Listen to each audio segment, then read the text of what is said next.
Visioneers, a division of World Access for the Blind. Our vision is sound. We teach blind and sighted people to see with sound and to see through challenges.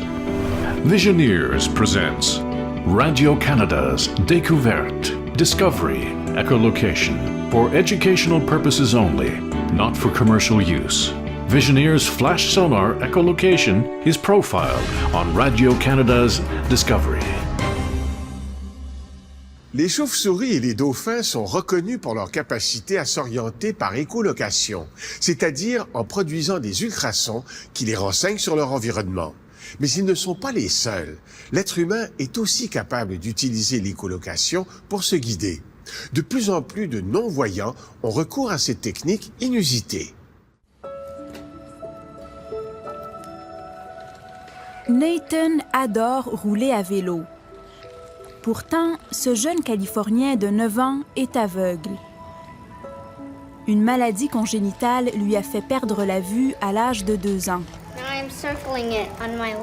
Aujourd'hui, il s'entraîne à contourner des obstacles sous la supervision de son instructeur Brian Bushway, lui aussi aveugle. Quel est leur secret? He teaches me echolocation. Il m'enseigne l'écholocation pendant nos cours pour que je sache où sont les obstacles. Where all the obstacles are. So click at the bike and then click at the wall. Nathan produit sans cesse de petits claquements de langue. À partir de l'écho que lui renvoie son environnement, il sait ce qui se trouve autour de lui. Un peu comme une chauve-souris qui s'oriente dans le noir grâce aux ultrasons.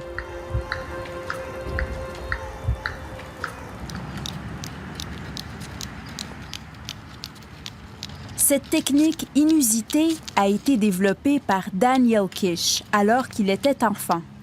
Je suis aveugle depuis l'âge d'1 an à cause d'un rétinoblastome, qui est une tumeur à la rétine. Même si Daniel s'est fait retirer les 2 yeux en bas âge, ses parents ne l'ont jamais surprotégé. Mes parents n'avaient pas peur. Ils m'ont encouragé à faire les mêmes choses que les autres enfants. Je courais, je jouais au ballon, je grimpais dans les arbres, je me bagarrais. Et je me suis rarement senti limité en tant qu'enfant.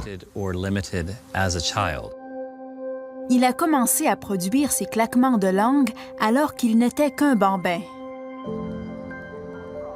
Il a depuis enseigné sa technique à des milliers de personnes à travers le monde par l'entremise de son organisation World Access for the Blind.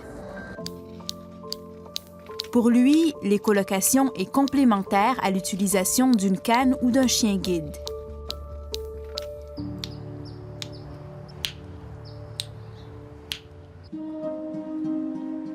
À l'Université de Durham, en Grande-Bretagne, la neuropsychologue Laura Thaler s'est intéressée à l'approche de Daniel Kish. La vision et l'écholocation fonctionnent toutes les deux par réflexion. Dans le cas de la vision, les objets sont perçus car ils réfléchissent la lumière. Dans le cas de l'écholocation, ils réfléchissent le son. Comment le son de ces claquements de langue permet-il à des personnes aveugles comme Daniel Kish de s'orienter? Pour le savoir, la chercheuse a fait écouter à des non-voyants l'écho de leurs propres claquements de langue et elle a observé ce qui se passe dans leur cerveau.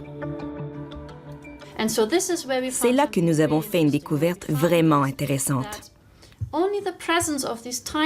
Nous avons trouvé que la présence de ces petits échos augmente l'activité dans les zones du cerveau normalement associées au traitement d'informations visuelles chez les voyants. Seuls les non-voyants qui ont appris à utiliser l'écholocation ont une activation du cortex visuel en entendant ces échos. Grâce à la neuroplasticité du cerveau, ils ont développé la faculté de traiter ces informations auditives comme s'il s'agissait d'une image. Cela nous renseigne sur les caractéristiques des surfaces. leur taille, leur contour, leur densité, leur texture, la composition des matériaux, la largeur et la hauteur des objets, leur distance, où ils sont situés. Daniel Kish perçoit son environnement avec une telle clarté qu'il est même capable de dessiner ce parc après l'avoir traversé. J'ai traversé la rue ici. Je suis passé sous ces arches ici. Là, il y a des haies. Ça tourne. Ensuite, c'est ouvert.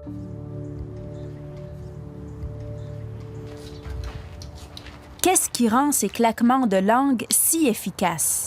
Ce qu'on veut, c'est que le son soit précis, clair et brillant. Le son doit être très rapide. Dans son laboratoire de l'Université de Durham, Laura Thaler a enregistré plusieurs habitués de l'écholocation pour mieux comprendre les propriétés acoustiques de ce son. Ces clics sont très brefs. Ils durent de 2 à 3 millisecondes. Ils contiennent aussi des fréquences sonores élevées. Plus la fréquence d'un son est élevée, plus sa longueur d'onde est petite. Et cela signifie que le son sera réfléchi par de plus petits objets. C'est grâce à la présence de ces fréquences sonores élevées que l'écholocation peut fournir autant de détails. La chercheuse a aussi observé que les sons produits par les claquements de langue se propagent dans l'espace en suivant un faisceau beaucoup plus étroit que les sons produits lorsque l'on parle, un peu comme le faisceau de lumière d'une lampe de poche. C'est pourquoi ceux qui utilisent l'écholocation doivent constamment balayer leur environnement en tournant la tête. En comprenant mieux comment cette technique fonctionne, Laura Thaler espère aider à perfectionner la manière dont cela est enseigné. Selon Daniel Kish, n'importe qui peut apprendre l'écholocation. Mais la première étape est de surmonter ses peurs, comme il a dû le faire lorsqu'il était enfant. L'apprentissage est motivé par le besoin. Si un enfant est toujours au bras de quelqu'un d'autre, il n'apprendra pas à marcher par lui-même. Pour nous, c'est une question de liberté. C'est à nous, en tant que personnes aveugles, de s'approprier notre liberté.